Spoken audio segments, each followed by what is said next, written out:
dog. Leave the dog, Josh. It's fine. Oh, he's Leave got the dog, 3 Josh. beds on the ground. It's like this high. He's fine. He's bougie. He's fine. All right, then. Good afternoon, good morning, good evening, wherever you might be in the world. Welcome to Josh and Dan, and everybody else. Where shall we start? I'll tell you how I'll start. I've been so annoyed by two things, which are kind of the same thing. One leading story. Of course, it's all these restricted areas, temporary flight restrictions in both America and the UK, generated by nonsense. And the second thing that's really annoyed me is the very sad drone show incident where a child was hurt, and people are leveraging it like Billio, and it just it's not right. It's just bottom line. Not right, and that's it. It's not a good thing to do. It's just not right. and I don't know with what stick these companies can be beat. But anyway, that's so. And I'm so annoyed about the TFRs that I just couldn't. The English ones I couldn't write about them. But anyway, that's my rant. Who wants to take over the rant? This was supposed to be fun tonight. We're supposed to get drunk, just have fun. But the news is not letting that happen.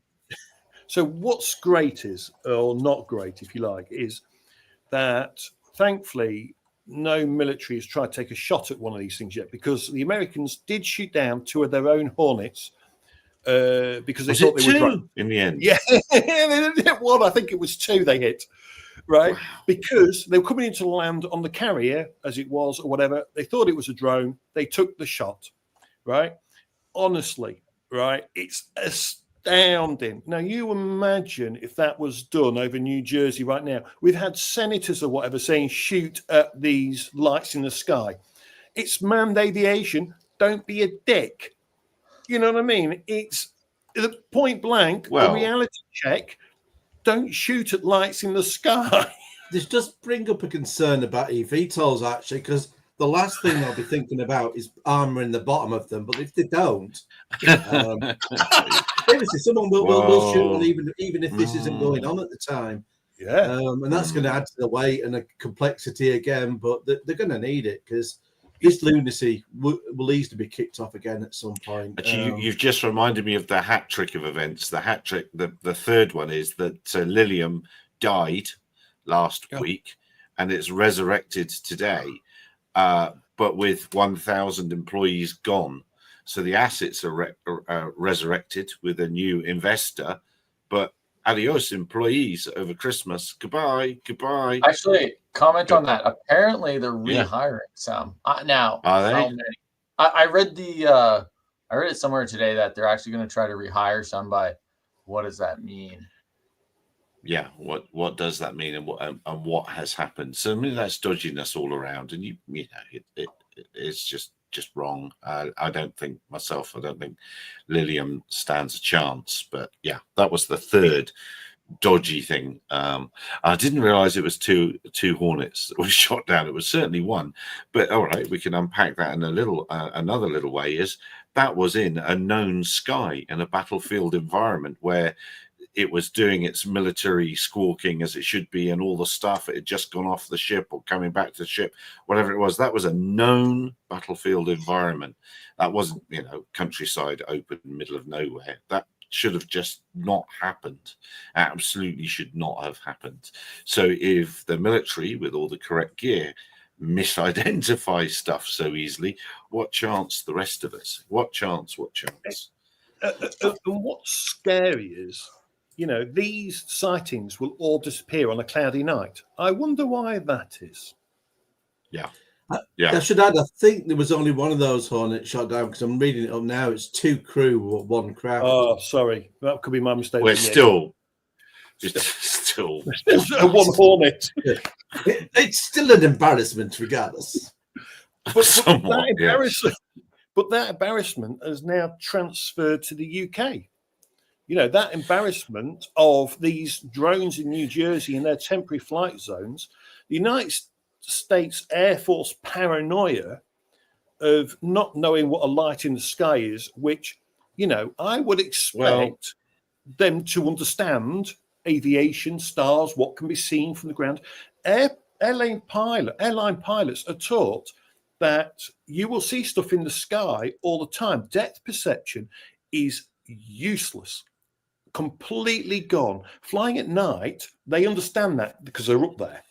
However, on the ground, you would think that our personnel will be trained that when you look up, guys, a light in the sky doesn't mean it's an aircraft. And it can be 20 miles away. You can see this stuff miles away. It'll look like it's close, but actually it'll be close. So Lakenheath is really interesting because I think the air corridor is just above Lakenheath that comes in and goes across the UK. Yeah. Yeah. even if it's weird, isn't it? When I was growing up, it would have been UFOs. 40, 50 years ago, it would have been UFOs. We wouldn't have said this at all. But now, of course, the drones are there.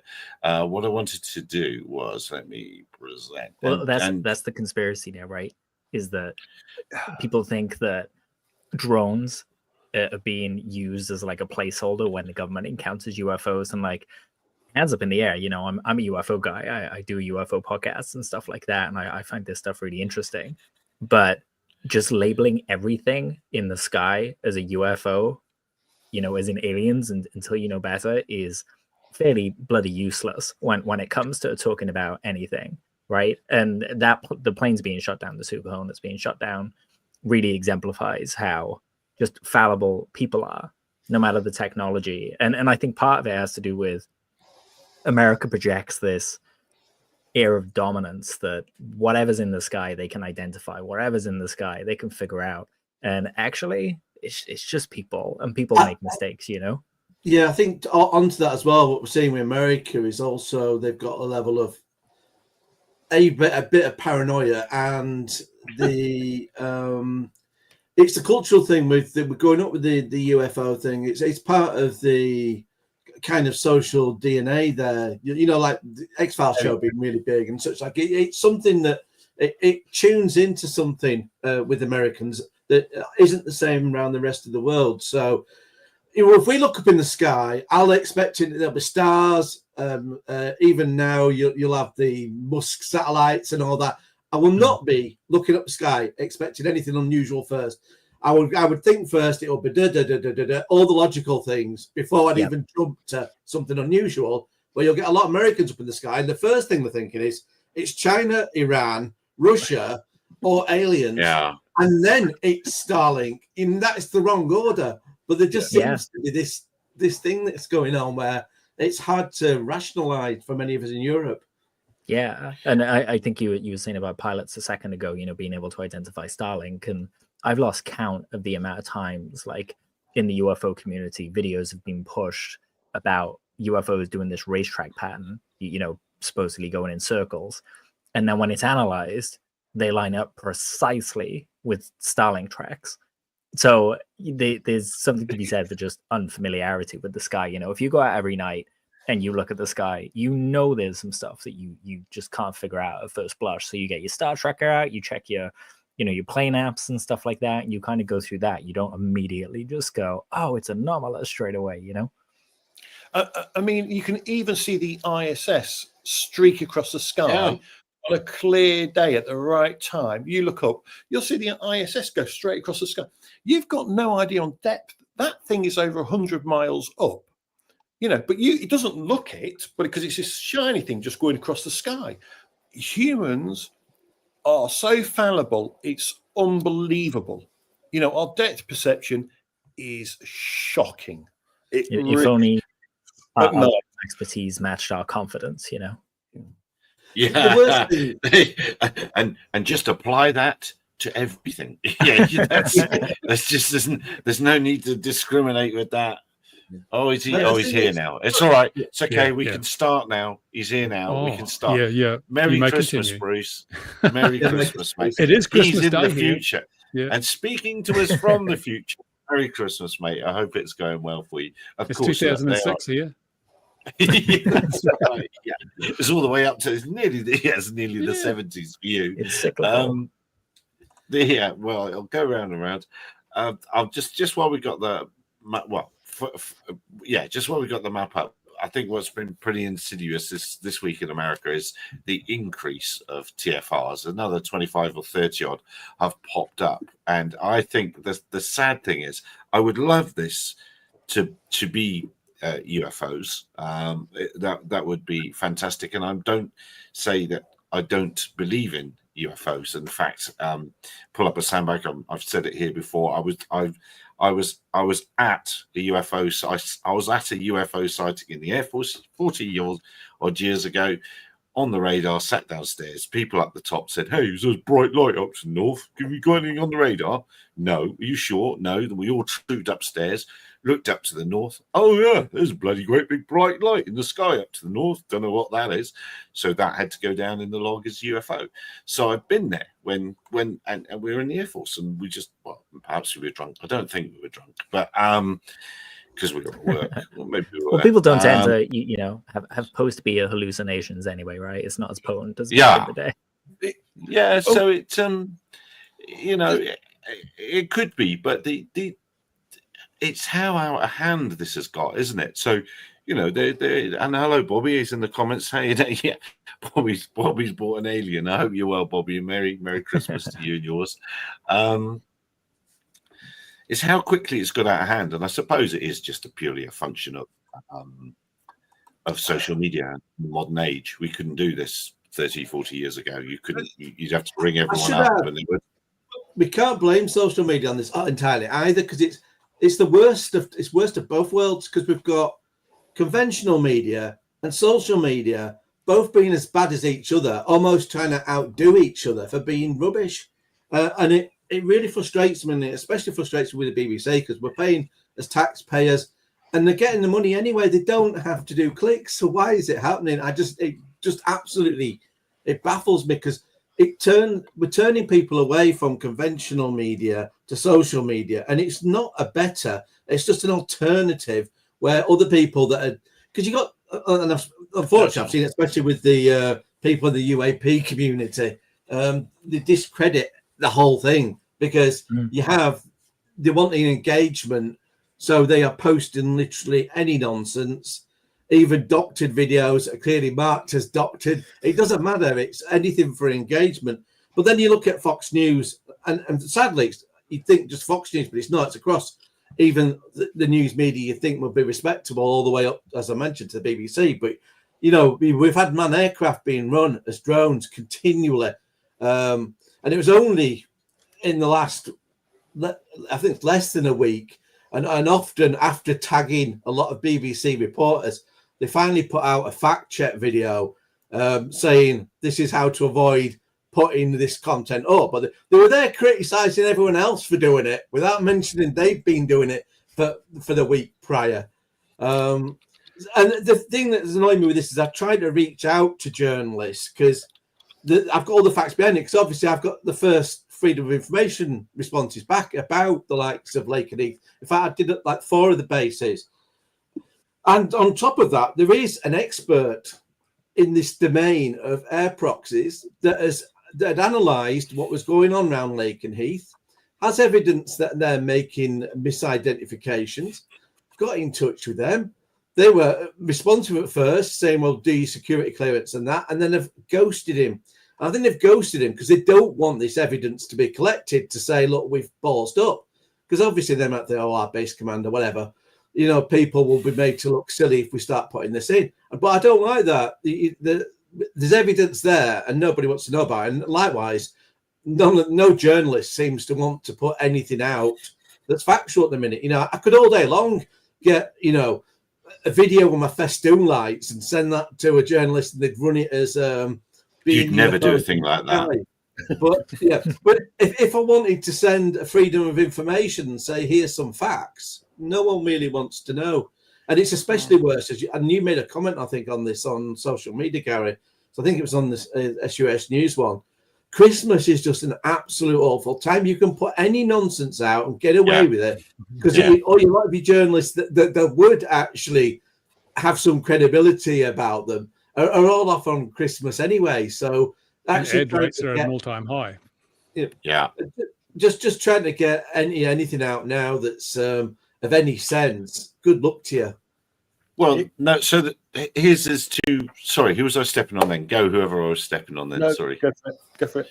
The here we are. Here's the restrictions that came into force yesterday in the UK. So first off, it's unlike America. It's this is a 2 nautical mile radius circle, so it's quite a bit bigger airspace. And let's say you're a child tomorrow morning or yesterday for Bruce, waking up and unwrapping your DJI something, potentially now in the town of Huntingdon. If you switch it on in the northwest corner of Huntingdon, that's you. You're in the danger area, and I don't think there's anyone there to come and feel your collar, but maybe there is. And this is purely a reaction to alleged sightings at Lakenheath that there is zero evidence of. It blows my mind that it can happen this quickly with no evidence.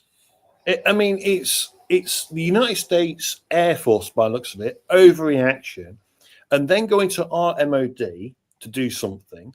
Our MOD then has to go to the CIA and NATS, and it's bonkers, right? Just because the United States Air Force is paranoid, right, doesn't mean that we should then do it. We should be able to go, hang on a minute, show us the evidence, let's be clear. And you would hope by now that lessons from Gatwick would have been learnt on how to identify a light in the sky versus a drone. As we'll see later, I can't believe what Ian's actually got. So I can't wait till we get to the Gatwick stuff, because it's just, it's so humorous and hilarious on what it looks like shut down Gatwick for days. I'll leave Ian to get to that if anyone gets to it. But it's a comment there on that statement. What happened in like 2003, 2004 that the UK followed the Americans to somewhere because of weapons of mass destruction. True. Fair point. Valid point. Fool me twice. Valid Fool point. me 82 times. Hey, we were taken into an illegal war by our prime minister because they follow America, right? Yeah, our government is really bad because we got to stick with him, and we face every day now. We face the consequences of what Blair did. Right, let's be clear. Right, it was Labour that took us. Blair, never to be forgiven, of course, but they did that to us. So we took us down. But it shouldn't be that with the airspace stuff. By now, I would have had. I want to say I'd have a bit more faith in the CAA and NATS going, look, it's not drones, right? Or show us the proof. It's a failing on government departments in so many ways, on lack of evidence straight away. There's no true evidence here at all. It is paranoia from the United States. And it's a shame that our government departments have folded like a deck of cards. And also on that is our media aren't questioning. And this concerns me as well, and everyone should be concerned. And I say this to any, especially commercial operators are watching this. You really need to have this at the forefront of your mind, and maybe people need to be a lot more proactive to try and get change. But if you have a look at what's going on in the US, they are being transparent, whether you like or not what they're doing with the TFRs and whatnot. I don't agree with that, but at least they are saying there's no drones. People are seeing aircraft. Well, they're saying you might have seen some innocent drones there, but they're saying there isn't a problem. In so far as there's no evidence there's any rogue drones out there that are causing an issue, and they are putting the counter drone out, and they're saying we're deploying this and this and this.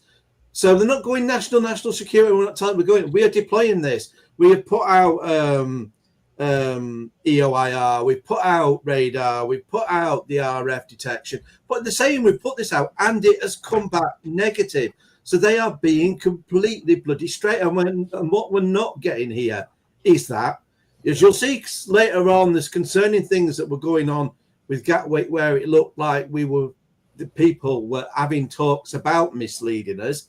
And those are the same people that are putting out the Lakenheath stuff now. So this is a real concern.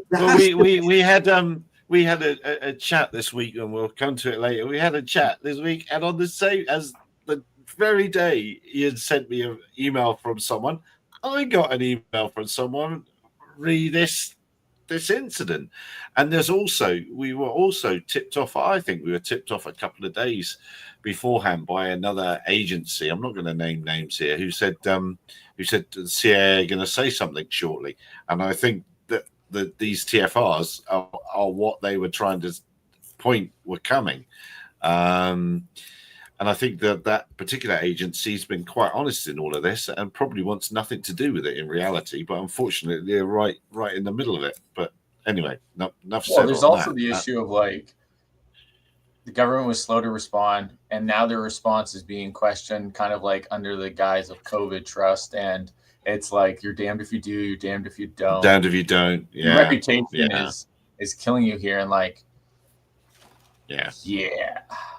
They almost need like a 24/7 live stream from like a few vantage points in New Jersey, and they just label everything live and just say, this is flight number this is flight number this. Isn't that like flight radar?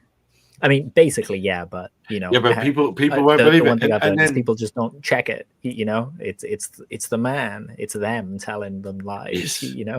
Yeah, and a lot of people want engagement, don't want it either. So I think a lot of this, and I'd even said this of the UK stuff, I think people to a degree are quite happy to be putting out the blurry footage that you can't make. It keeps people coming back day after day believing what you're telling them. Because if you showed them crystal clear images, they would see these were normal aircraft or military aircraft, and that you'd have no channel anymore because it would be the normal traffic channel, and nobody wants to watch that. Yeah, that's true. We just name it the UFO channel or something, and then people will come. But you just name it something appropriate. But you're absolutely right. Yeah, I think the worst part though is going back to Ian's comment, social media, main media, can't trust anything. And then now you've got companies who are like, oh, I can sell my widget.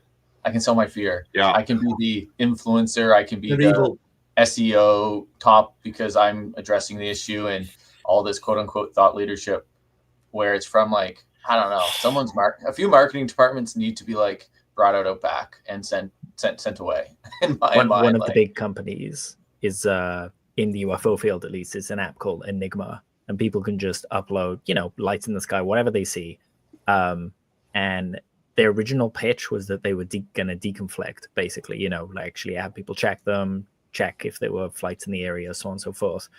And for the past few weeks, they've just been, you can see they've been trading off just unidentified in the sky and not solving them, not checking them, not taking the moment to educate the public, and like Ian said, it just makes the UFO community look dumb and stupid, and there are conspiracies out there saying, the Air Force has people and they're pouring up these unidentified videos to cause confusion and so on and so forth. And it's just like, it would be a waste of money. The community does this to itself over and over again. And some people have even made up videos. We need some like falsemarketing.com and just like an ongoing list of everything that every time someone says anything, link. It's like a name and shame game. I don't even know at this point. Yeah. I know on X, and someone said this, and it should be a general social media thing, but especially with X, is on there you can do the community notes, which is all good and well, but the people still keep on doing it. And what it should do is if you get community notes, it demonetizes that post, and you get a number and it demonetizes you entirely for a period of time. Did that, people would stop it because they have no incentive anymore to spread nonsense. But at the moment, you are incentivized for putting any, people put it up and they'll leave you arguing in the comments. They don't mind because every bit of argument is engagement for them. And it's ka-ching, ka-ching, ka-ching, money in the bank. Yeah, the problem with that's like the old moderators on Twitter demonetizing accounts. And then who's the truth? Is it masses? But the point is, if it's community note, the truth is the entire world on there versus, basically arguing between themselves and the majority wins. And that's still a better system. And like I say, I didn't say demonetize permanently. You do it as like a 30-day, 90-day, whatever, resets you back. And that will alter your behavior if you are deliberately spreading lies. Because if you do look at the community notes, it is generally true that the ones that get done as true are true and those that get done as false are false. So there isn't too much murkiness with that. The main problem is if an account is small, not enough people go onto it to vote, so it never gets the community note shown. But where it's bigger accounts, it does work. But they haven't really sussed out what to do when it's smaller. Because the thing is, the problem is the people that are the genuine experts that know the subject matter tend to be those with the smaller followers, because you might be like sort of a niche.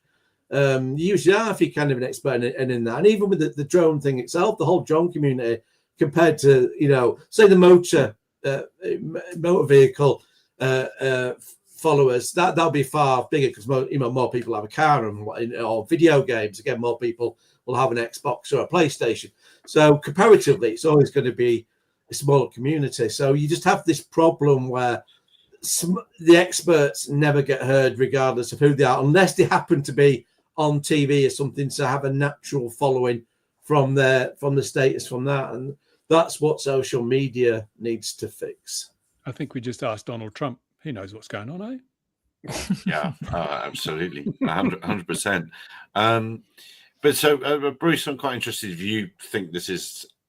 I'm beginning to lean on this as being a little bit nefarious air grab, really, or method push. It's either going to push counter UAS. I think the American one started because they had the 20th of December to get that legislation through, which didn't go through. I think that's where that one started. And hello, cool cat, beautiful sausage. I like that.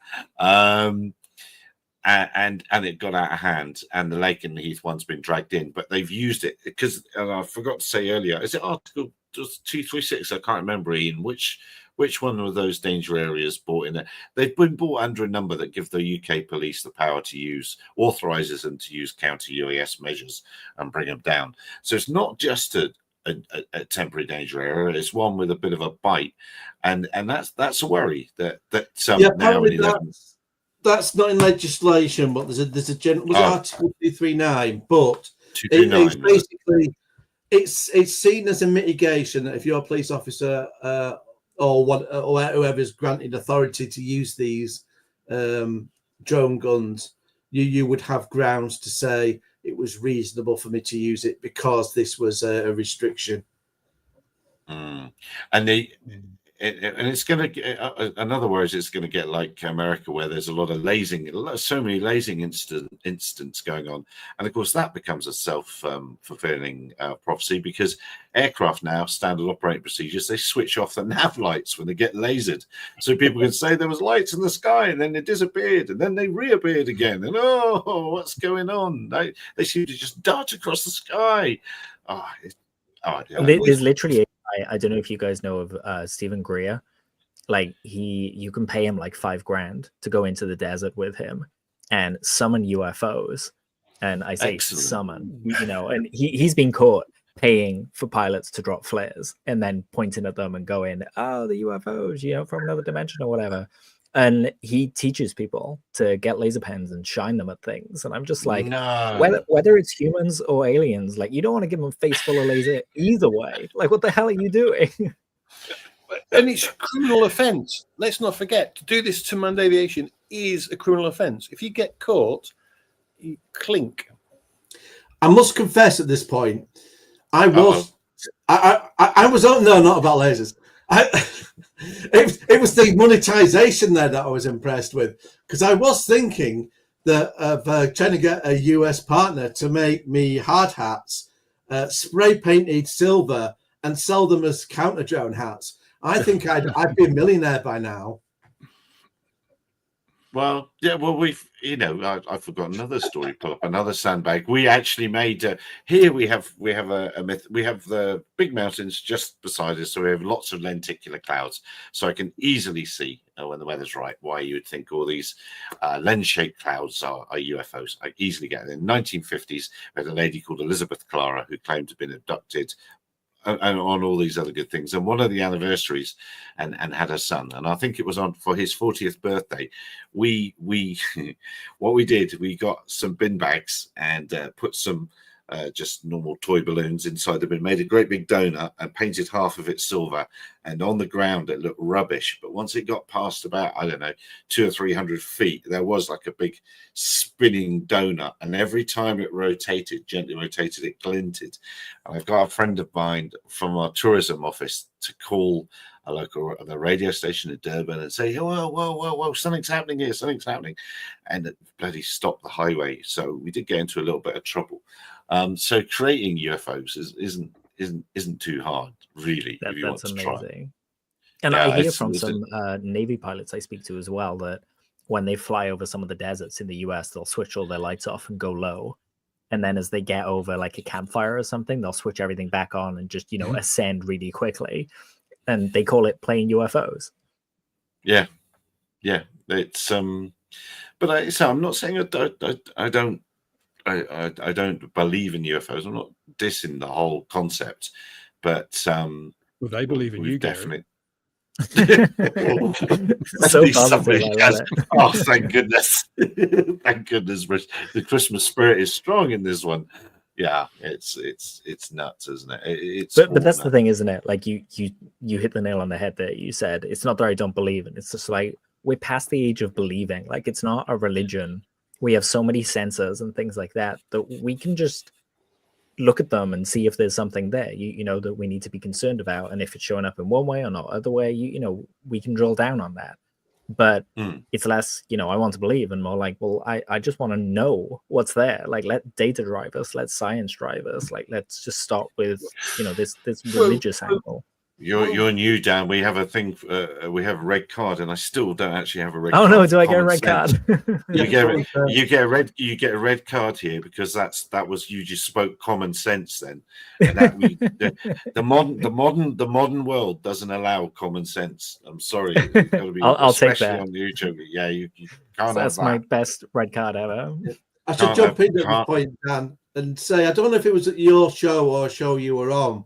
But you had the guy called Rob that's was head of counter drone for the FBI. Yeah, and he was very switched on. I'm hoping we could one day get him on the show because what interested me with him as well, because it concerns me with the difference here in the UK is in the UK we're talking about we need to get drone guns and that and be zapping drones because our laws say that some NIMBY can say your drone's bothering the noise when you're doing something completely legitimate, and by law she's the one that's protected, and that would be justification for someone to fire that drone out of the sky, which is bonkers. But I noticed he was saying, he gave me the specific, but he said I wouldn't be using effectors because they're unpredictable. You can have crashes. It was mentioned about they had some kit that you could actually take over and pilot the drone, but he wouldn't even, basically unless something was genuinely threat to life, he would absolutely gave me the impression that he would absolutely not be risking that. And I thought it came across really responsible, but also suggested that maybe he had some knowledge of maybe particular incidents where it'd been tried and there'd been mishaps or stuff they'd done from training. But I just thought that was an interesting take and could be certainly a value to inform others within sort of the wider industry. Yeah, well, I can put you in touch with him, Rob D'Antonio, I think his name was. And yeah, really learned. He schooled me on so many things. We had an exchange on Twitter where I was like, oh yeah, GPS canyons, that was new to me. But you were like, oh, I know he knows what he's talking about because he said that, Yeah, it's but stay with us. Look, we've done 33. I really thought last week we were done with this New Jersey and Lake and Heath thing. I was really hoping, but it's been doubled down on, hasn't it? Let's quickly move to the light show before we tell the world what the Gatwick drone was. Stay tuned, dear viewer. We have evidence. We have paper.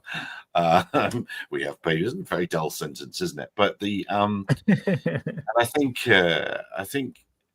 Well, I know Josh called them out on this. If you haven't seen it, dear viewer, this was the light show event in Florida where something quite right didn't happen.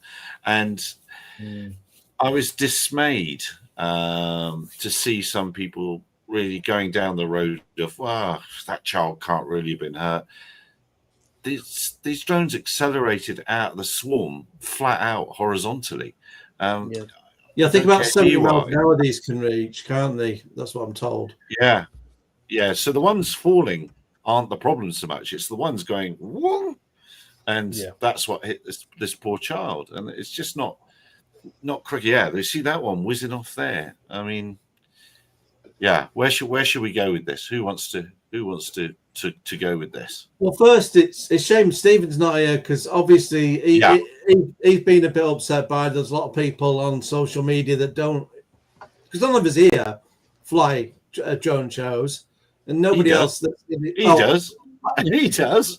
Well, he mainly sells them. So. Are you new here? Oh, he sells them. Oh, yeah. Yeah, Ian's news. Oh, man.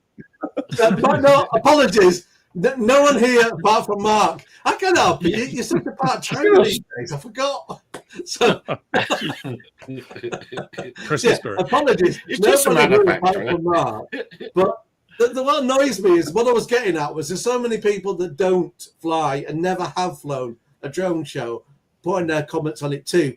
I was guilty of a bit of that, although at the same time I'm more asking questions and then reaching out to people that do and saying, what's your views here? Because my only worry was from the background of what we know has been going on in New Jersey in the US. There's a lot of these stupid. So this is what I really don't like with the counter drone is the drone guns, because you put them in people's hands, they will be being fired when they shouldn't be done. Especially if you put in like security guards, you fly, you're there all night, you're bored. Somebody, just for the fun of it, is going to want to point one of those at something and see what happened, even though they shouldn't do it. It doesn't matter. You can do all the training in the world. We see this with CCTV operators forever breaking law. We've even had a National Police Service helicopter court. So it doesn't matter who you are, you will misuse one of those eventually. And there's too much of that. It should be about detect with drones and deal with that. And there are very few of the effectors out there. But in the US, they've gone, because the US got the gun culture, they've gone, drone gun, got to have a drone gun. Instead, and this is why they've got the problem now, because instead of having all the detect stuff, they've got all the effectors instead. So they're like, I've got my gun. But the problem is, the lack of information is where is the drone? They don't know that. So your gun's useless if you don't know where to point it. But I was worried that has somebody been given one in that city and thought, drone in the sky, kapow. But I definitely don't think that's the case. And speaking to people that know about how they operate, that wouldn't be the case. And with the geofence, but obviously that's the first thing, given the hysteria that's been going on, that's like kind of popped into people's mind as a question. So at this point, let Mark jump in with some sense. Have you read the waiver? So what's interesting is the USA works on a 2-to-1 ratio, unless they've got it reduced. So the waiver, typically for every 2 foot you go up, you get 1 foot horizontal. So they're on a 2-to-1, which is why the crowd is slightly closer than it would be in the UK, for example.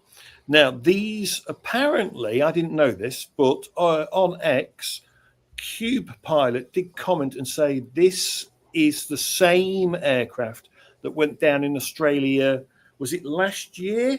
They had a problem with the load, didn't they? So they had a similar problem with the same aircraft. Now, if you watch the video again, although Gary showed me the waiver, the video's interesting because when you fly one drone, it's very simple as such. So you've got fingers on sticks. When it's a swarm, you don't have that. So when you hit in takeoff for the swarm, each drone will go through its own pre-flight schedule, right? So it does its pre-flight, same as what you do before you take off any DJI drone. These all do their own pre-flight before they will take off. And they will only take off if they're happy. Now, what's important to note is there are certain things, even with a single drone, you might get a compass error in the air. Now, I can fly through a compass error because I've got fingers on sticks. But if you was to get it in the air like these can, you cannot do anything about that. Now, the ones that are whizzing off to the left and to the right, I think it is something else. And I think it's a firmware thing personally. And if it's what I think it is, but without a log, I can never truly know this. The geofence wouldn't actually do a lot, unfortunately, although they should hit it and go for land. But as you can see, they are going off in all different directions. And there's a couple of things that can cause a drone to do that. You know, and when you just see him fall, you know, your heart bleeds. The young kid that was hit, he was hit, I believe, here. There's a cut on in the photo of him lying in bed with a cut here on his lip. It didn't look to be life-threatening, although that was indicated by the parent that it was. But yeah, to be fair, if you've been hitting the head at 70 miles an hour, well, it hit them here. It said it hit him on the chest first, and there was a pressure, and so hit it into the chest. Okay, it must have bounced up there. That would explain it. But that, yeah, if you got hit in the chest by one of these going at full speed, and he's probably doing a good 12 meters a second, I would have thought, depending upon their firmware setting. Again, you know, if the firmware setting is set to a certain speed limit, they would cap out. But what that is, I just unfortunately don't know any more than that. Yeah, well, there's a couple things there too. I'm talking about, was it set to like a return to home wrong GPS point, kind of like how the Phantoms used to go off to another continent at one point. But I think the other piece with these is it's interesting. Like, so if we thought of Sora, which I'm sure you guys love in the UK, it's a 1-to-1 ratio, right? 400 feet up, 400 feet away. Yeah.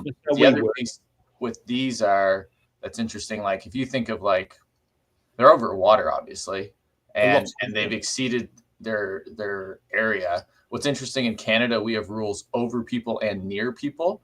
Over people's 5 meters, 16 feet. Near people is 30 meters, so almost 100 feet. And the kinetic energy thresholds are still the same. And it talks about not kinetic energy. That's the wrong answer. Sorry. It's the AIS, so abbreviated injury scale. So this looks at, you know, what injury. So if you get hit in the leg, you can handle like 280 joules of energy based on some people's theory and math, but like in your head, you can handle less than 150. So what's interesting here is over people in the US is head to toe. So, you know, it's your shoulders that could get hit if it's directly above you, but if you're laying down, it's you know, your whole body. But with this type of operation, they're over water, so direct location. But this is one of the problems that kind of like debate comes on, is about reliability and severity.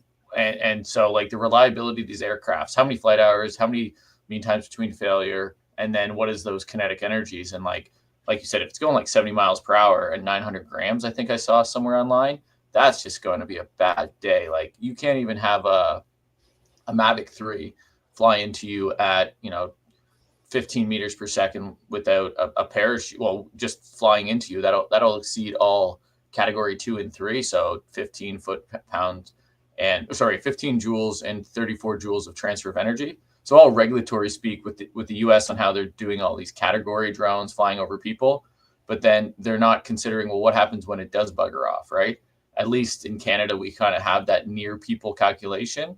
And, you know, one thing I think with this is it's going to be a sober reality for a lot of the state aircraft operators that operate outside of Part 107, and even Part 107 pilots who maybe push it, where they're now going to be like, well, I'm not directly over someone because they're 3 feet away. Like, you're going to have to start thinking, and like, again, not ambulance chasing, because that pisses me off. And I think I've shared some posts online about that over the last 2 weeks on 2 different companies. But, you know, not every drone needs a flight termination system, parachute, airbag, all this stuff.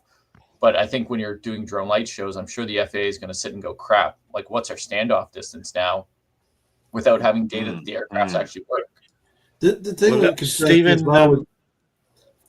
I'll just go quickly back, then you jump in. Yeah.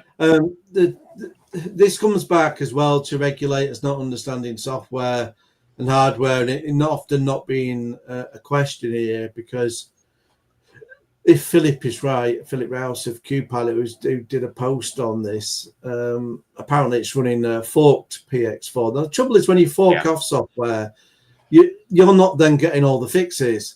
So you're then got responsibility of trying to merge those in. And the question is, does that end up happening?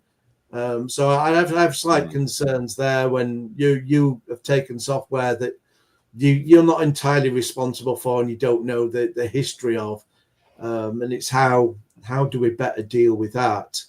And then also those similar questions come out of the hardware as well. Again, that it's kind of cloned off other hardware.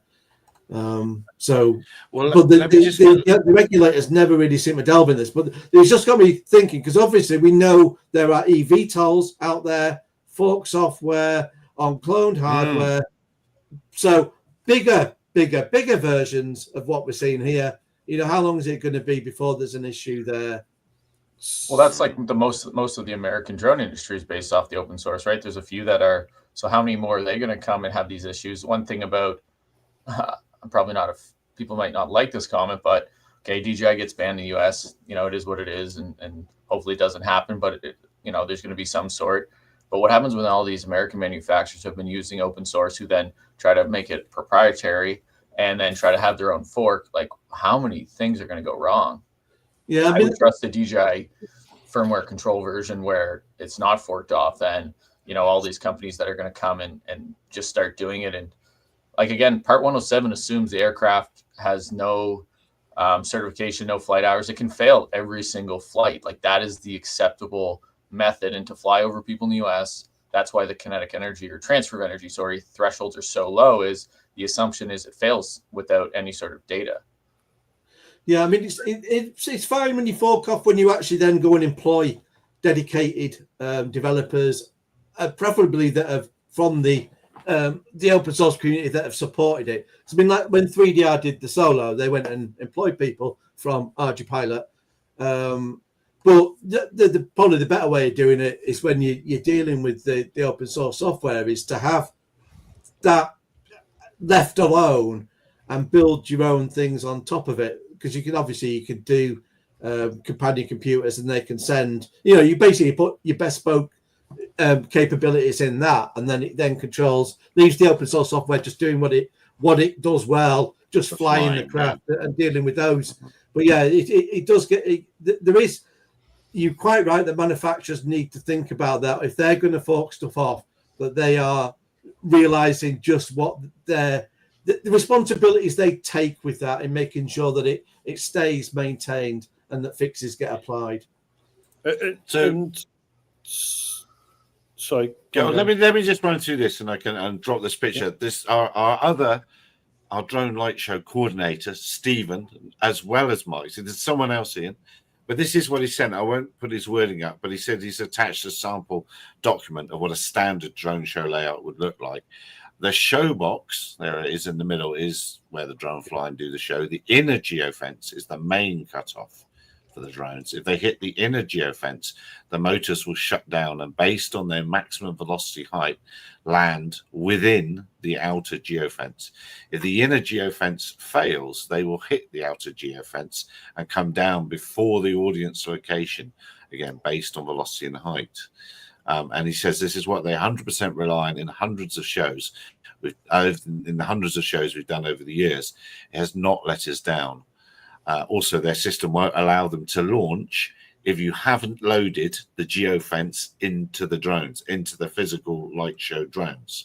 And he says the drone's behavior for me is not the issue for the investigation. It's the geofence.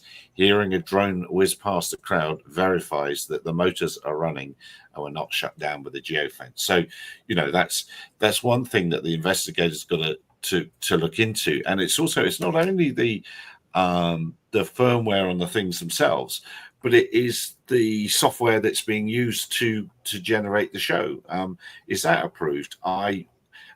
Kevin, I said to Kevin in a chat, Kevin F, our dear friend Kevin, look, I found the PX4 fork of the software yesterday, and then he went and had a look. He said, "Oh yeah, look, and they're using Blender as well to make the shows." So yeah. I know you use Blender as well, but will that launch the show and get it running as well? No, it's just for designing the 3D layout, isn't it, Mark? Just designing the layout. Okay. So then what software do you use, Mark, to actually run the show? So we use SkyBrush, which uses a Q-Pilot fork.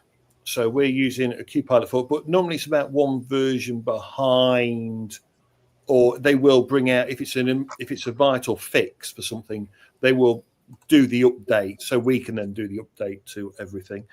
What's interesting is about the PX4 one, I don't know what version fork it is, because you would have to get the fork, get the PX4 firmware, look up the fork and see where the original, before they did the fork, what version that was, to make sure it fixed any safety issues in time. Because if they just kept fixing their own version and not doing it with all the new, do you know what I mean? Some companies don't keep doing all the little updates that they should do off the main fork.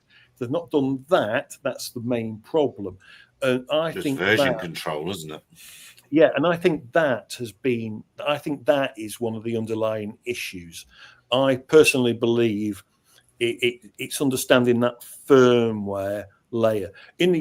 So if you bring up back that show thing again, that So we have something very similar to what Stephen's got there. However, what I'm pushing for at the minute with the Skybrush team, because at the minute you hit the first geofence, the command is land the drone. Okay, so you hit the I'm trying to get them to turn the drone off. I want to be able to set that inner geofence to kill the drone, because if it's set to kill the drone, I know the laws of physics say that from a 400-foot height, I know how far that drone could possibly go. And therefore, as long as the crowd line is bigger than that, I know the crowd are safe. That's what I'm trying to get at the minute. And I only need it to be 5 meters from the flight volume. So we call it a fly volume, not a show box here in the UK. So where it's flying would be our flight volume. And then I want that inner geofence, I want that to be like 5 meters set, which you can decide anyway in Skybrush. You can choose how big you want it, where from. But I want that about 5 meters from the actual flight volume, just to turn off the aircraft. I don't care about the aircraft. I absolutely have no fear of turning off the aircraft in flight if it means it never gets near anyone. I would rather crash the drone at whatever it costs, at like $1,000 or $2,000, whatever. Doesn't matter. It's immaterial as long as it never gets to the crowd. And our drones are quite good because we can actually turn ours off in the air. It should be an easy add for the Skybrush team, which they're looking at for us now. So I'm going to be quite happy when I get that, and I can just say, I know the drone can't go any further because it'll just turn itself off. And does Skybrush, does it let you get airborne without a geofence loaded? No, so it's part of the task. So when you upload the show to the drones are each given their own route. It's a waypoint mission. So think of a mapping mission, but it's actually for the whole fleet. Wherever they're sat on the grid, they get their own particular grid to go to, and they'll go and fly to their particular. They don't know about the other drones. They don't care about them. All they're doing is flying this precise waypoint you've given them to do. That's all they're going to do. And in that upload, as they take the show, and it'll show you it's taken the show, it will go. Your geofence is uploaded at that point, and you can test it if you upload the show. And you take a drone, as we do, we then walk it towards the geozone. And when we get to the geozone, the drone goes red, indicating that the geozone is loaded. That's how we test it. So we don't have to fly it. We can just literally walk one out to the geozone. It turns red, indicating that it's been told it's outside the area. That's it. And that's something that you've got to double check. Now, to be clear for folks, you're a manufacturer. You don't actually run the shows. But we have shows. We have generally don't. But would that be standard operating procedures for everyone? Because I'm intrigued to know what my other thought. And Fiona's got a good question now about drift, and so does 33 Eyes. If I'll put these up while we're going, when they've flipped the fail-safe, and then I'll put Fiona's one as well. I find myself wondering, what did surely they must have done a run through for the FAA. They must have done a run through, and what did that look like? jump in with the fail-safe is given the speed these things fly at, it is that fast that I think by the time you realise something's going wrong, there's probably someone already hit by then. So that would be my only thought of when you're manually bringing things down. That I think there's still a fair question there, but I do think the time to react is pretty short if something's going wrong. So that's why I say the geofence should be the off command. I think the geofence, because then it takes the human out of it, because you can go in and you can select. Well, I just believe that a geofence, and GPS can have a 3-meter error, as we all know, typically. So if one drone loses its RTK positioning and it was to drift 3 meters out of position, but then comes back, that's fine. However, if it got to 5 or 6 meters out of position and turns off, so be it. I really, really don't care. And it's getting people to understand that they shouldn't care about one drone falling out the sky, because that's safe, because you know it's going in the sterile area. And that's the important bit. When we operate in the UK, you have to have a complete sterile area, and you've got to make sure that no one can access it, because you don't want people going into the sterile area, even the crew. I will not walk under the swarm if it's flying and I'm crew and I've got to get to the other side to check something. I will, when they're flying, go around, because I know there's a lot of drones in the sky. You know, a question I wouldn't care, but a question which Fiona's raised, because it's also on my mind as well, because we've seen this at a drone show where I think in China, where they appeared to be putting it up in too strong a wind. Yeah. Would you need a bit more margin than that just to account for? Because you obviously, while you're not going to go out in a silly amount of wind, there's still the chance of a gust coming along, and you don't want to take too many out. So I guess the question is, where's the right place to draw the line? So manufacturers will list their wind level spec. So we say 25 miles per hour for our drone, for example. We know it can fly in 30 plus. You know, we know it can. Josh is it's somewhere in the bottom, is it, Josh? I can't see it for the life of me. Let me just find it here. So I'm looking at their various waivers. So look, they've done proper. See, they're doing proper planning there. Oh yeah, here, Gary, look at this one. This one seems, if you scroll to the bottom, so these are various waivers that they've put in. So like these guys have a bunch. I'm like, based on people I've spoken with about this, like, reputable company, they've done really good work. Doesn't seem to have I know some people are like, oh, these guys were probably the cheapest available, and I don't think that was the case. It seems like they have a lot of waivers and like seem to have done pretty well. And this is some of their newer waivers, like they're all publicly available. You can see like there's some like information about altitudes. There was something, scroll up to the next page if you don't mind. I think this one had wind limit. I saw one with wind limit. Maybe I'm making things up. Just give me a sec. Let me see. That's my job. So you can do control. So you can do the search. Oh, here you go. There you go. Third time's it. Third time's a charm. Fair enough. Fair enough. Yeah, fair try enough. this one. But yeah, so like, and this is one thing that's great about the waivers publications. You can go check to see what's going on. And again, like, these guys don't seem to be cowboy, they're not. Race to the bottom, Phantom Pilot. Yeah, there it is. Not cowboys. 20 miles an hour, sustained wind, 30 gusting. So you've got those wind limit items on some of these waivers. And again, the thing with the waiver is you're not seeing everything. You're just seeing a summary. Like usually these waiver packages are far more complex, and this is just like a high level overview. So like, it seems like they've got these elements that people are asking about. And like, is it a chance that, maybe these drones that flew off could have been retired? Maybe, GPS do drift, right? And like, over time they can degrade.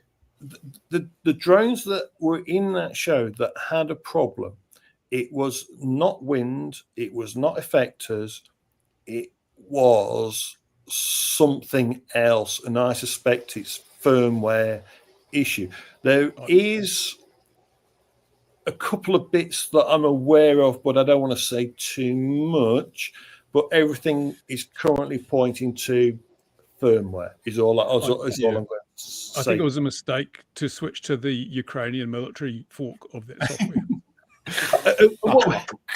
What's going to be also interesting is these drone effector guns. When people go, oh, they're going to be able to shoot like a gun at a swarm, and it's going to disrupt it, and it's all going to cause problems.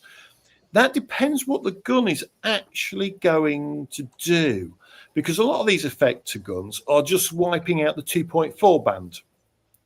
What do you do? These drones. So the geofence is meant to stop the flyaway. So for that comment, the geofence is there, and normally the command is just land the drone. So normally the drone should hit the geofence and land. There is a couple of circumstances that it won't know it's hit the geofence. Okay, but there's only a couple. Sparky wins the comments. There we are. Yeah. There are so many parameters. Do they have one that says attack crowd? True, false? No, Bruce, there isn't that. So okay. You've got to be so, the thing is, Sky Elements are well known in the USA. They are they've done more shows probably than anyone else. They are great operators. It's a shame it's happened, but if that's happened to one flight in, say, 100 of a swarm, and they've just had a few come out, I mean, it is really unfortunate that one has hit someone. And I feel for the person that's been injured. I feel for the Sky Elements team, because it's got to be, for them, it's got to be heartbreaking as well. But if you've flown 500 drones 100 times, of that without incident, that is some going. Actually. It does make you think now, though, that because obviously everyone's always thought the risk is a drone falling and all the mitigations around that, and this is brought it to actually no, it's much a risk from a drone just flying horizontally. That they really probably ought to be thought now about a physical barrier at the crowd. So so because you have these with events all the time anyway, Mark. Even like when it's fireworks or that. I think there should be certainly consideration, at least as one mitigation, because it would definitely cover kids and toddlers. You're looking up at the sky anyway, so it's not going to block the view. You couldn't put a fence up to protect the crowd. That would be no way of doing that realistically. Those normal little metal barriers that you have at every event, just some of them. I think it should be one of those things where you can have it as a consideration.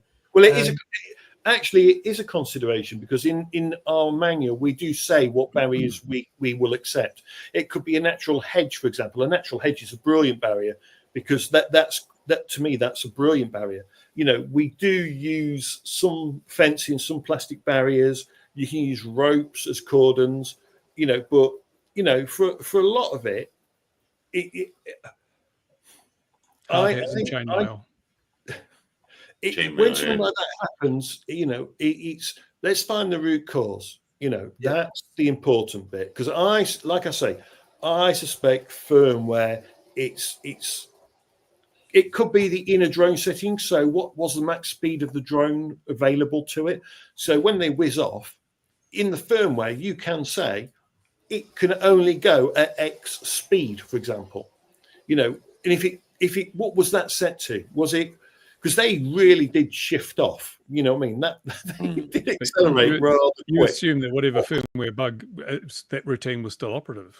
It could have bypassed that completely. It could have been a lockup or something and just driven the ESCs to full throttle, and the processor may have locked and the ESCs are just going full tilt, and that's where it ended up. I mean, that's the trouble with firmware. You can't, and even a watchdog task won't operate quickly enough to catch that situation. So there's no way to guarantee safety. You just got to. So how do you put the onus on the drone light show to buy the drones that will have a less likelihood of this? Like, I assume no one's going through type cert DVR for these, from my understanding. But what's the, from my understanding though, a drone light show is pretty profitable. It's like a good venture. It's not you're not chasing pennies. And so at what point? Check his driveway for the Lamborghinis. But what point do these aircraft need to then have some sort of validation on their manufacturing, on their flight tests? Is it acceptable to for this many drones over this many people? I assume there's new math. I know that the FAA's concern over the last year has been about laceration, because those are the cases they have. Now they have a new case where it's impact and laceration. A flight termination system or prop guards are supposed to solve those two items on laceration. But yeah, like where does it go to the next level where it's like you just can't go buy a drone off Alibaba and do a light show now? You need to actually have some flight data. So you have to. So strictly speak, so we make one in the UK. We make the Pixel light show drone. That is not. There's no way to get the drone certified. Let's be clear. There's no certification system. As in, I can't go to America and go, please certify my drone and give it a rating of some kind. It doesn't work like that, because you can't do it here either, and you can't do it in Europe. So in Europe, they have the C ratings, what they call C1, C2, C3, C4, C5. I was at a trade show or a drone show in Barcelona later in the year, this year, and they came to me and some company tried to sell me the C rating, and I went, but you can't, because there is no C rating for a drone that operates in a drone show. It doesn't exist. Why can't you do a DVR? Why can't you create a new category for DVR for light show? I can't create anything. I have to wait for regulators to create. Yeah, but the industry creates it. The way it works is industry says the regulators, it's like the ASTM standards. There's a parachute standard I'm the technical lead on. I didn't create it. It was created by a group in 2017, published in 2018, that allowed for flight over people. And then the regulators say, I like that standard, go comply. I'm the new technical lead as last year, and we just are going to publish a new iteration, but it basically puts the onus on us to crash a drone 45 times. That's possible. You just go to ASTM and say, hey, we now need an F-38 standard for drone light shows on ensuring reliability and performance. And then you get all the light show guys coming together and arguing, and eventually over 12 to 24 months, there'll be a standard in which, if this is a compliant ASTM F-38 light show, then you would have XYZ. And then you'll see that in if you go look at a lot of the new public safety BVLOS waivers, they call out ASTM standards. Same with your M2 mitigation stuff. So it is possible, but it's got to be led by industry, which should be better. I'll look into that. Josh, thank you. Yeah, no worries. Happy to share. Because that'd be interesting. But it's one of those things where flying one drone is easy. Flying 500 is a different ball game. It really is. And once you've got your waiver in the UK, for example, you have to go to you get your waiver or you get your OA, but you also have to do a flight test demo of your procedures and everything to the CAA here. They actually come out to your site and make sure that you're following everything you said you would do in your manual. They literally come, and now they're even doing spot checks. So they'll come out. If they see there's a NOTAM, they'll go, we'll give them a ring and we'll go and see them. And they literally do that here. They will literally come out and check on you. But I think I want that to happen everywhere. That's the sort of thing I want. I've got 500 aircraft near people. I think I would want to see that sort of action from the regulator.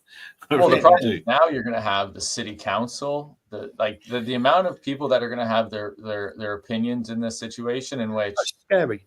Yeah. And that's the problem when there isn't norms on how to manufacture these. Yeah. When there's no standards. Well, the standards in the waivers, if you like, so and how you operate standard exists. How we all operate, because we all operate roughly the same as such. Because you'll see in the waiver, if you looked at other show operators, the waivers are very similar. There'll all be subtle company differences and certain things and specs on the drone, because the drones will be slightly different. But actually, as you operate, you have your flight volume. You'll have your first year fence and then your second year fence, and then you've got your massive sterile area, how that's calculated. That is typically industry standard and all laid out. That is, only if you put a special request in do you get that reduced at all. So that kind of thing will all be standard across all companies. I'm willing to. You guys are already mimicking each other in that. You could probably get something off the ground rather quick to because it's not the good guys, right? It's not the guys Sky Elements is probably not the bad guy that is causing the ruckus, but it's everyone knowing that I could just buy these off Alibaba and do my own local show and then not do the due diligence. And that's where standards create, yes, a barrier, but it creates a safety level.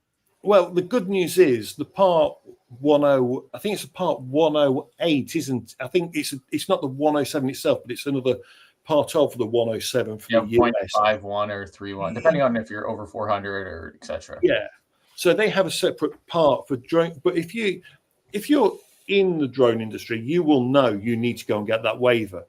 You will know that. These are not typically drones that you go and buy off Alibaba because they're just not up to the job. I think it's probably worth adding as well in the conversation that there also needs to be not an overreaction either, because it's a bizarre thing in the drone industry where there's always this, well, we should never have a death ever, which obviously you'd aim for anyway, but there's no other industry where it's even on the cards. Drones are already safer than fireworks. Yeah, I mean they are, and they're getting safer every year because we're doing some smaller light. I mean, for example, Mark's drone light show drones are less weight. The technology is always becoming lighter. You'll only be able to go so far, but it is always becoming, and software is becoming smarter, and there's more ways of putting sensors in to work out where things are going wrong. So at the same time, there shouldn't be an overreaction, but I think there should always be questions, lessons learned. Let's do things better, but without. I'm hoping there's not too much of a knee jerk about it either. What's the smallest size of what these aircraft range from 500 grams to 5 kg? Like, what's the range? Like, how small are these? So ours comes in at 400 grams. Okay. So with battery or without?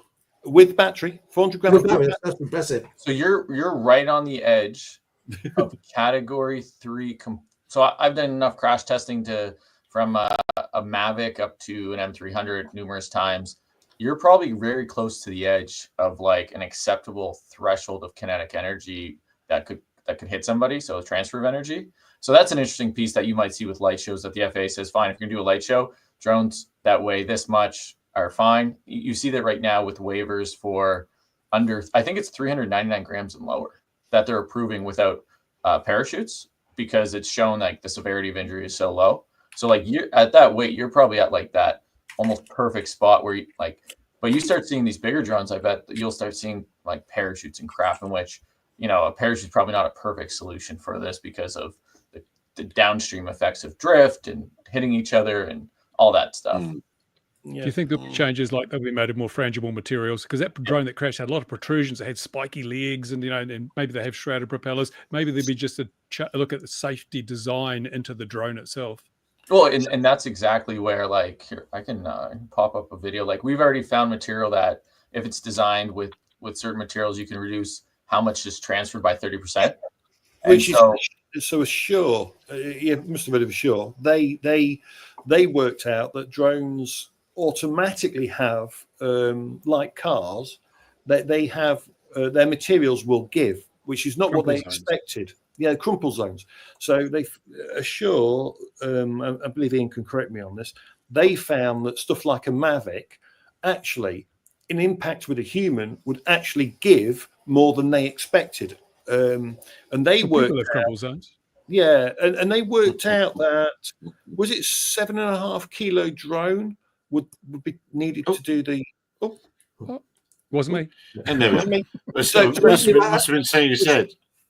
I can't remember the exact figures, but I know when Shaw looked at it, drones were far safer for the drop damage because it had been measured to date based, like it was some old study with metal from a nuclear war falling down, shrapnel. Actually, so there's some nuance on that. So that research was originally based off a paper presented at a hotel in like 1982, not peer reviewed on the contact, going back to the 7 kg. That's not the right mass. So when Assure did a lot of their work, it was mostly on Phantoms. They did other drones like the SenseFly, which is foam, but they didn't do a lot of large aircrafts. So one of the arguments on that though, they did do, because I've seen it on the videos, the Inspire, which by today's standards still a pretty large drone. Yeah, and the Inspire was with a parachute. But do you mind if I show you guys a video? Videos are always good. Yeah, well, it depends. I mean, well, good luck, everybody. The movie. So like this Yeah, is a that's video of doing the Doc 2. So like we have to do this testing for our compliance. So like this is the type of test that we Okay, do here where it comes. you fly into the crash test dummy and you get the injury thresholds that are created. And as you can see, like the arms are flailing, that pieces are moving. And this is where you can see the different pieces. But the threshold without a parachute is like 500, 600 grams. Even with a parachute to comply with like Cat 2, Cat 3 rules, you're under a 10 kg aircraft. So you don't have a lot to deal with that with these thresholds. Now, we can debate what the FAA has set as thresholds, which are, you know, half that of the automotive for certain injuries. So there's a bit of debate there on those metrics. But this is the same work. Like, so this Assure informed the ASTM standard F3389, which is the crash test dummy standard, which basically says, what are my injury thresholds? And so this is part of what's required for flight over people in the States. And that's where you start seeing material selection is a huge benefit. But then there's all these other variables where it's like, well, what's the temperature like? Is it super cold? Is it super hot? How does the material react? Also, what is the most probable worst case? How it's determined? So there's a lot of like nuance into looking at that details. But I think you're going to see that with drone light shows. Like the FAA seems to be reactive. And so you'll see probably some new metrics because, like, how do you guarantee a geofence works? Yeah. You walk your drone out and it goes red. Okay. Yeah. So there's like physical checks you can do with each aircraft. Well, that's what Mark was saying. Yeah, they walk them out. You need to check one aircraft because if the mission's uploaded correctly, they've all taken it, and the software will confirm if the drone has taken the show correctly. It will not take off if it doesn't pass upload of show correct. And it won't. So you have like a checklist of all 100 aircraft have received the really okay. And it does. So every time, when you turn on the entire fleet, they start their pre-flight. So if a drone fails, if one drone's got a compass issue, you will go to that drone. You can recalibrate the compass, or you remove it from the fleet and just swap it out and put another one in. And if you've got one again, so as the swarm is laid out in front of you, you've got these hundreds of drones.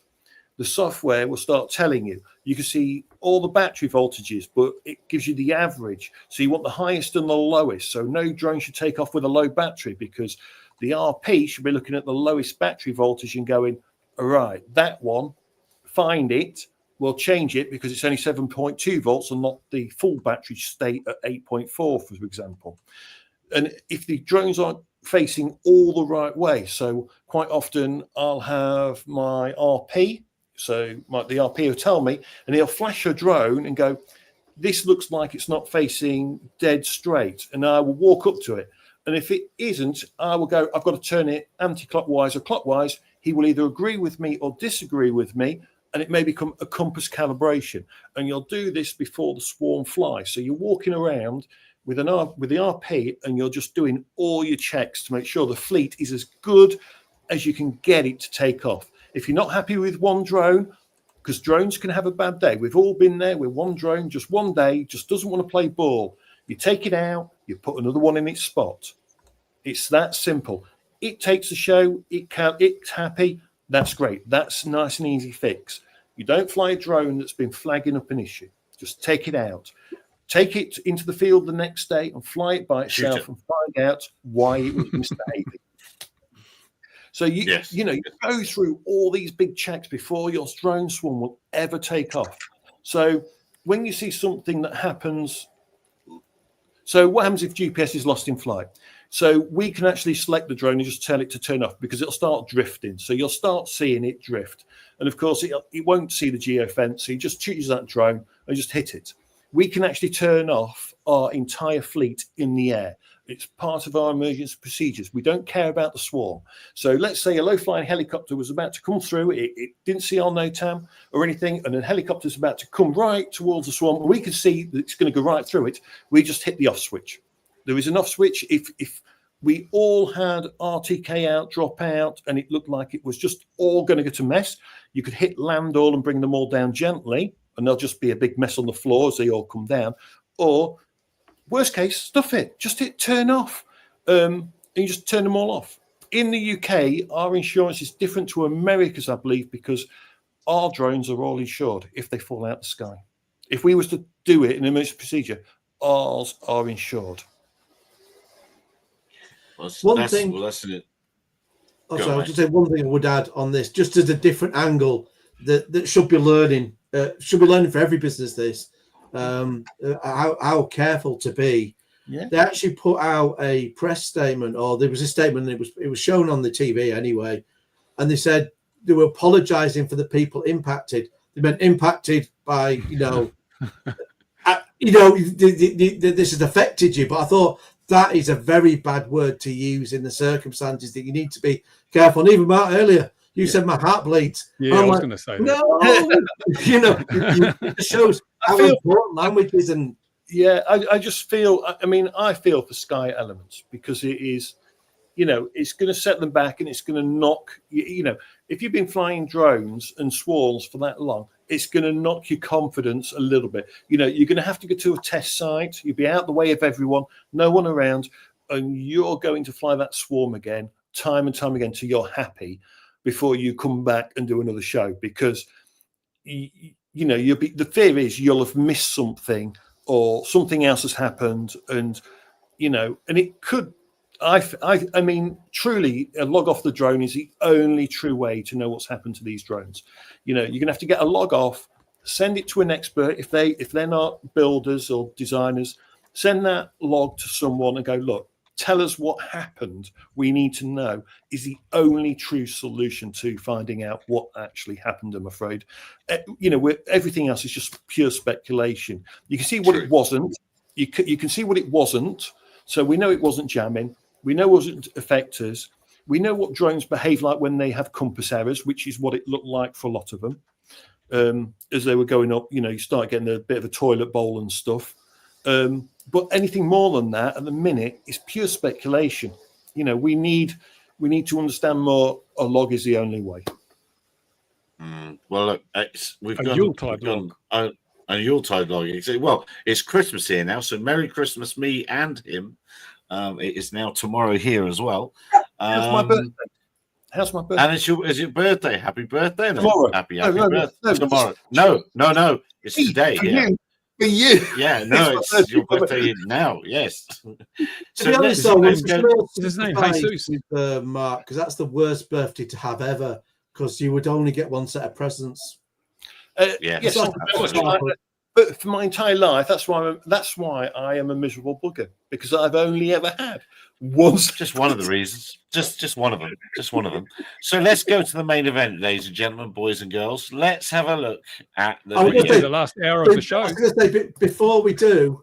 Here we are. Here's the last. Here we go. Okay, before we do, I was going to say you'll have to roll back a little bit of the clickbait, because there was a little bit of clickbait earlier on this. So you're not going to see the Gatwick drone. You're going to see about a drone that we were never quite told what the score was with it. Hang on.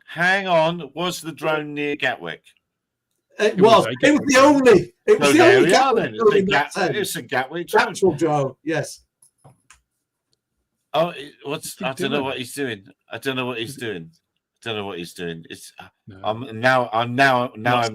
nervous of what's going to appear in the corner of the screen here. I'm now nervous.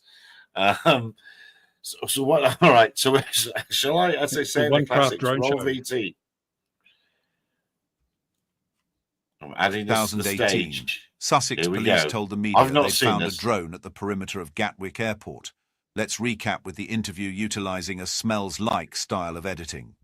And also we have yesterday morning recovered a damaged drone. I think I can smell shite. Close to the perimeter of Gatwick Airport. Yes, I can definitely smell shite. And that obviously is a significant line of inquiry for us. Oh, you can smell the shit from 5 miles away. For us, but as well as keeping still an open mind in terms of any other drones out there that we may be seeking. I smell shit! And any future drone activity. What is it? What do you smell? Smells like shit. While the language Sussex police used gave the impression the drone was found near the perimeter fence, with newspapers reporting it was found at or on the airport, the drone was really found in a private garden in Crawley. It was a toy drone, only 14 inches, which is 35 centimetres. Common sense would have told the police this was likely a child's drone, blown away, possibly long before being found. It was never meaningful evidence. There appears to be a typo in the brand name on the Sussex police reply, but the nearest brand at around £30 is offering drones like this. Worse still, evidence from partner agencies says the drone was found one day before Tingley admitted to in his interview. The Secretary of State for Transport and even the Ministry of Defence were already talking about the drone. There was even talk about how they could be triumphant about its capture, likely not knowing it was too small to get away with presenting it as a trophy. The police claim they never took a photo of the drone, nor shared the photo or a description with partner agencies. So there we are. That's the freedom of information. And so the concerning thing was, at the time, it was presented as, we have found a drone at the perimeter, which set into everybody's mind the perimeter fence, a drone there. They've gone around and found it. But actually what it seems to be is a member of the public going around their own garden has found a toy, a child's toy, a small drone that probably not even supposed to be flown outside. And then the police have kind of grabbed onto that. So you've had Tingley there in the interview where he said he's found it the morning before, where the evidence from partner agencies says, no, it was found yet the morning before that. So they've been sat on it for 2 days before they've mentioned that they've got it. Meanwhile, the MOD and Department for Transport, not knowing, all they've heard is a drone's being caught, are going, how can we utilise this?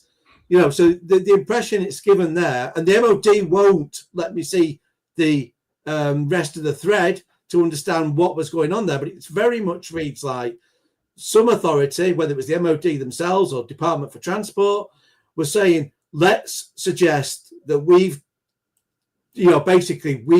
secured this drone. We are heroes out of this. We don't even know whether they might have said, this is the Gatwick drone. We have got it. But so they're there as saying, well, this is a risky sort of narrative to push because we know we didn't take this drone down. But then obviously at some point someone said, wait a minute, this is what we've got and how tiny it is. And it's clicked that actually you couldn't have done that. But the concern is that was even being discussed. And the MOD aren't saying, let's not do this because it's wrong. They're saying, let's not do this because it's risky. We might get rumbled, is the kind of impression we're getting. And this is the same MOD department that's putting out the comms on Lakenheath now. And that's why I'm worried that we're not getting transparency. And, you know, all of this should have been out transparently from the Sussex Police, from the DFT at the time. It should never have taken freedom of information to get any of this. And it certainly shouldn't have taken, 5 years of fighting to get where it is. So what's important to unpack is that it was each... you had to join the dots. Oh, there goes the birthday boy. Happy birthday, birthday boy. See you next year. I think something like that. Yeah, well, cheers. So you had to get little bits of information to pull to get to where you got to.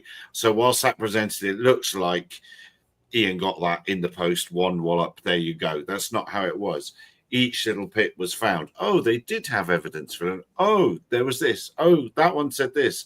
So you had to jump back and forth to get to that narrative and put it together. And it all joins together. And it's from different places. It's joining the dots from different places. And, this is the spreadsheet we talked about on the show probably a couple of years ago, where the DFT had accidentally not redacted it as far as much as they expected. And I remembered that the Secretary of State for Transport had asked about a drone falling out of the sky, and that got me thought, what drones are you referring to? And I'd always thought it must be this one, but it wasn't until I could get these separate freedom of informations that it all fits together, because we've only been told there was only ever one drone found, certainly that early on. So this has to be all talking about the same drone, but I will dig into it further. But this could explain why I'm getting severe pushback, because it's come out only because of the legal matters that are going on at the minute. That all the important information is kept on SharePoint. Now I don't know if you'll even know this because it's only recently happened. I've tried to get the SharePoint off Home Office and the DFT. The Home Office straight come back with national security. Won't even give me counts. They won't even say how many JPEGs they've got on it that relate to Gatwick. Because I said could have the file types, because I don't know where they've got photographs. The DFT have done again. They said it's a vexatious request, and it's not. Oh, that's the point, though. I have been on this show saying vexatious incorrectly for about 3 years as vexatious. So I do apologise for my bad English. Are they saying that your requests are abusing the system, essentially, with that statement? Yes. So when I said, can I see the files that have counts of the files on the SharePoint, they've said, no, you're being vexatious. And said you put in too many requests. Well, I haven't. In the last 60 days, I've only put in 2 other requests. One of them was to do with effectors because of Lakenheath, so it was topical. The other was a question I'd asked over about 6 months ago. So it's probably 7. It was in May, and I'd asked for this. I said, "Have you had a lessons learned document?" And they gave me some flim flam and more or less said no, and then directed me off to an incorrect document. And it was only because of the recent legal proceedings that are going on that I got whiff of the fact that they did have more than they've been letting on. So I thought I'll ask the question again. So I've said, you can't say I'm asking too much of you when I'm only asking you a question I'd already asked you and you've given me the wrong answer, because the fault there is yours for not telling me the truth in the first place. So it's just it's just stalling tactics, unfortunately. Now, because I know now that there we are. If there's anything on there that's anything important will be on there. So if they just give me the documents on there, the whole thing will be over. They'll never get another question off me ever again because we will have the answers. But now they seem to be being particularly hostile now about these documents being seen, which does suggest to me maybe there is more to it, and that's what, and like the hints of what we've seen tonight may direct to the, because I've always thought it was Sussex police alone in this that were making the mistakes, and you can understand that with the police force. They are going to be fence, especially when they've got a financial relationship with the airport. But there's no excuse for the DFT and Ministry of Defence and the Home Office to all being a little bit naughty with it as well.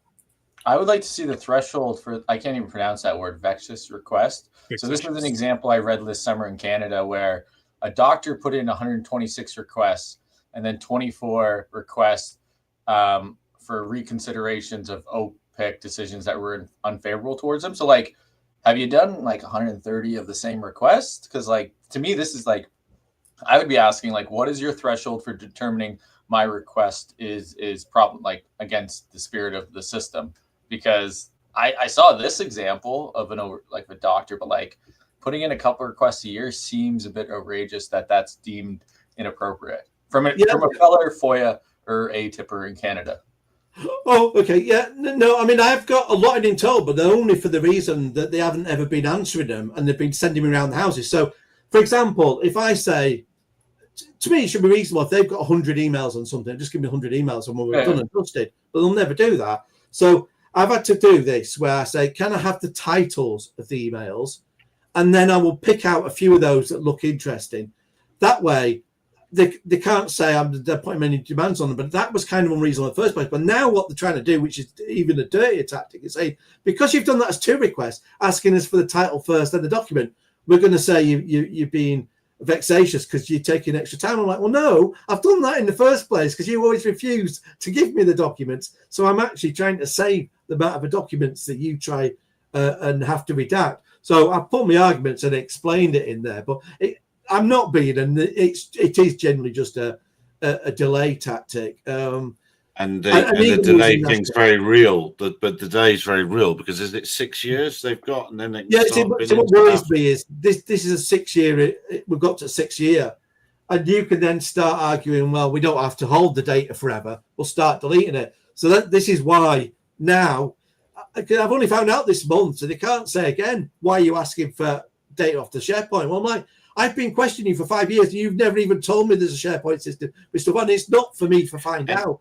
They're supposed to tell me what data they've got. So I found out, and I've said, I want the files off it, and now they're being difficult. But because I've asked for them, so I specifically put one in today, say, I've just said, I might want any of the documents from there requested for future. They will be committing a criminal offence if they start deleting the stuff now. They delete it. Yeah. Yeah. So we've got to ring fence stuff now. Yeah, but server failures are a thing, eh? Yeah, absolutely. So the 6 year thing is very much a worry, and you can ask questions of other people and find out things. Other people might reveal stuff that your main. Anyway, I shouldn't go down that line. Right, it's now Christmas Day. John, oh, here we go. Yeah. John in the comments has made a very good comment in there, which is really what I felt all along. Is if they had evidence of a real drone, they would have put it out there. We always do when there's a real drone and you've got the evidence. You use it to say, look, we've definitely got it. And again, with any other crime, if you had a bank robbery, you wouldn't be saying, oh, we're not telling you what car they were in. No, we can't tell you the colour. You'd be like, that's insane because you're never going to catch them. I saw all the evidence in New Jersey. There was video everywhere, man. Irrefutable. Yeah, it's true. Hundreds of videos. Look, we're going to let this. Bruce will be getting ready for his Christmas dinner. I'm sure it'll be soon, won't it, mate? My missus plug it off to the families. I'm stuck here on my own. So Christmas dinner will be a sandwich. Just happy all the way over there. Josh, you'll be coming up to your Christmas. Have a lovely time. Ian, have a lovely time. Dear viewer, wherever you are in the world, please be very careful if you have to travel or go anywhere. Look after yourselves. Have a wonderful Christmas Day, and we'll see you again just before the start of the next year at 2100 Gin and Tonic next Tuesday. Look after yourselves, everyone. Be careful out there. Have a lovely, lovely, lovely Christmas. Thanks very much for being with us this year. Cheers all. Bye-bye.